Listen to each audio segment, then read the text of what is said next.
Hi everyone, welcome to Vani's channel. இன்னைக்கு நம்ம வீடியோவில் ஒரு ஹெல்த்தியான டேஸ்டியான வாழைத்தண்டு சாம்பார் எப்படி பண்றதுன்னு பார்க்க போறாங்க. பொதுவாகவே வாழைத்தண்டை கூட்டாவோ பொரியலாவோ செஞ்சு சாப்பிடுவோம். ஆனா நான் இன்னைக்கு 3 வகை பருப்பு வகைகளை யூஸ் பண்ணி ஒரு அற்புதமான சாம்பார் செஞ்சிருக்கிறேங்க. இந்த சாம்பாருக்காக 1/2 கப் பாசிப்பருப்பு, 1/4 கப் துவரம் பருப்பு, 1/4 கப் கடலைப்பருப்பு மூணையும் நல்லா தனித்தனியா கழுவி அதை நல்லா கொதிக்கிற தண்ணி ஊற்றி தனித்தனியாவே ஊற வச்சிருக்கிறேங்க. இப்போ ஒரு 10 நிமிஷத்துக்கு ஊறின இந்த பருப்பு வகைகளை ஒரு பாத்திரத்துல ஒன்னா சேர்த்துக்கலாங்க. ஏற்கனவே ஊறி இருக்கிறதுனால சீக்கிரமா வெந்துடும், குக்கர்ல போட தேவையில்லைங்க. இப்போ இதோட ஒரு 1/2 கப் தண்ணி சேர்த்துக்கலாம். இப்போ இதை ஒரு 6 to 7 நிமிஷத்துக்கு நல்லா கொதிக்க விடலாங்க. ஏற்கனவே ஊறி இருக்குது. இப்போ ஒரு பாத்திரத்துல 1 டீஸ்பூன் எண்ணெய் சேர்த்துக்கலாம். அதோட கொஞ்சமா கடுகு, கொஞ்சமா ஜீரகம், நல்ல பொடியா கட் பண்ணி வச்சிருக்கிற பெரிய வெங்காயம் இதையே ஆட் பண்ணி நல்லா வணக்கிக்கலாங்க. பெரிய வெங்காயத்தோட பச்சை வாசனை எல்லாம் போற மாதிரி நல்லா வணக்கி எடுத்துக்கலாம். இப்போ இதோட சின்ன வெங்காயத்தை 1-2 கட் பண்ணி வச்சிருக்கிறேங்க. இதையே ஆட் பண்ணி வதக்கிக்கலாம். சின்ன வெங்காயம் சாம்பாருக்கு ஒரு நல்ல டேஸ்ட கொடுக்கும். சின்ன வெங்காயத்துக்கு இன்னொரு பேரே சாம்பார் வெங்காயம். இப்போ இதையே ஆட் பண்ணி நல்லா வணக்கின உடனே 3 பச்சை மிளகாய், 2 வரமிளகாய் இதையும் சேர்த்து நல்லா வணக்கி விட்டுக்கலாங்க.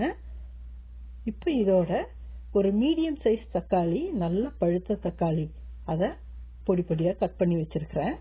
இப்போ அதையும் ஆட் பண்ணிக்கலாம்.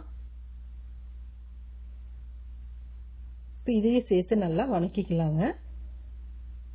தக்காளி ஒரு மாதிரி வணங்கி வந்ததும் கிளீன் பண்ணி கட் பண்ணி வச்சிருக்கிற வாழைத்தண்டை இதோட ஆட் பண்ணிக்கலாம். இதையும் நல்லா கலந்து விட்டுறலாங்க. இப்போ வாழைத்தண்டு கிளீனிங் ஒரு தனியா வீடியோ போடுறேங்க. இதோட சேர்த்தோம்னா வீடியோ பெருசாயிடும், அதனால தனியா ஒரு வீடியோ போடுறேன். இப்போ இதோட கொஞ்சமா தண்ணி ஆட் பண்ண போறோங்க. ஒரு 1/2 கப் அளவுக்கு தண்ணி ஆட் பண்ணிக்கலாம்.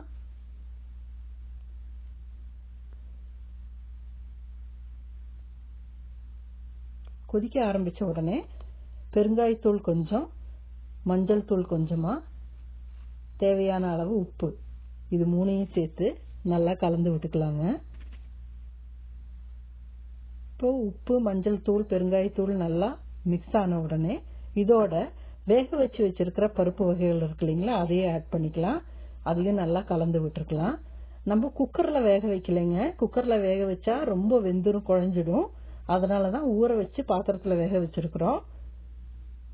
ரொம்ப மசிஞ்சு போகக்கூடாது, கொஞ்சம் பருப்பெல்லாம் நமக்கு அப்படியே தெரியணுங்க. இப்போ இதோட கருவேப்பிலையும் கொஞ்சமா சாம்பார் தூளும் சேர்த்திருக்கிறேன் நான்.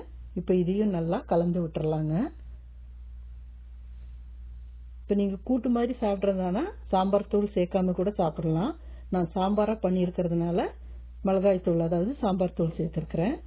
இது லேசா கொதிக்க ஆரம்பிச்ச உடனே இதோட 1 கப் தேங்காய் பால் ஆட் பண்ணிக்கலாம். இப்போ இதையும் நல்லா கலந்து விட்டுறலாங்க.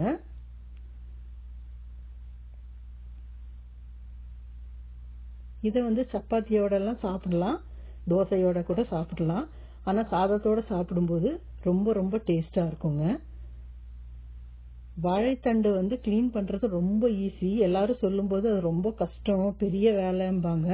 ஆனா நீங்க ஒரு தடவை பழகிட்டீங்கன்னா அது ரொம்ப ஈஸியானதுங்க. இப்ப மேலால கட் பண்ணி வச்சிருக்கிற கொத்தமல்லி தழையை தூவியாச்சுங்க. இப்ப பாருங்க, நம்ம டேஸ்டியான ஹெல்த்தியான வாழைத்தண்டு சாம்பார் ரெடி ஆயிடுச்சு. இந்த ரெசிபியை நீங்களும் பண்ணி பாருங்க. இந்த வீடியோ உங்களுக்கு பிடிச்சிருந்ததுன்னா லைக் பண்ணுங்க, கமெண்ட் பண்ணுங்க, ஷேர் பண்ணுங்க, சப்ஸ்கிரைப் பண்ணுங்க. Thank you for watching.